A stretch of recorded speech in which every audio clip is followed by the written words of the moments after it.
কল্পনা করেন এমন একদিন যেদিন কোনো গাছ থাকবে না, কোনো ছায়া থাকবে না, সূর্যটা মাথার এক হাত উপরে চলে আসবে, মানুষের শরীর থেকে নিগ্রত ঘামে মানুষ তলিয়ে যাবে। এমন সময় 7 শ্রেণীর ব্যক্তি থাকবে সম্পূর্ণ নিরাপদ, আরশের ছায়ায়। নবী সাল্লাল্লাহু আলাইহি ওয়াসাল্লাম এদেরকে হাউজে কাউসারে পানি পান করাবে।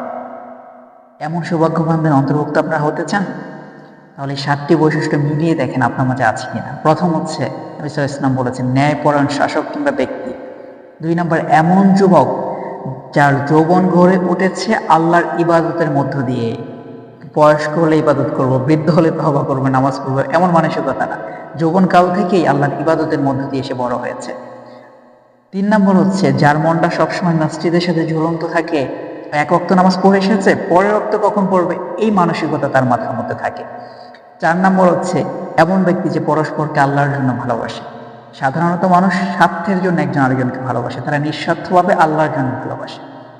5 নম্বর হচ্ছে, এভবতী মেয়ে আহ্বান করেছে, সে বলেছে আমি আল্লাহকে ভয় পাই। এটার অর্থ হচ্ছে যে আমরা অনেক সময় গোপনে পাপ করার সুযোগ পাই, কেউ দেখবে না।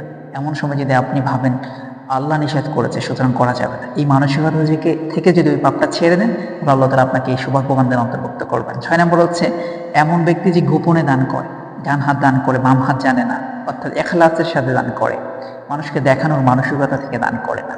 7 নম্বর হচ্ছে, যে ব্যক্তি নির্জনে আল্লাহর জিকির করে বলে তার চক্ষু দিয়ে অশ্রুর ধারা বইতে থাকে। এই 7 শ্রেণীর ব্যক্তিকে আল্লাহ তাআলা অবশ্যই নিজে ছায়া দান করবেন।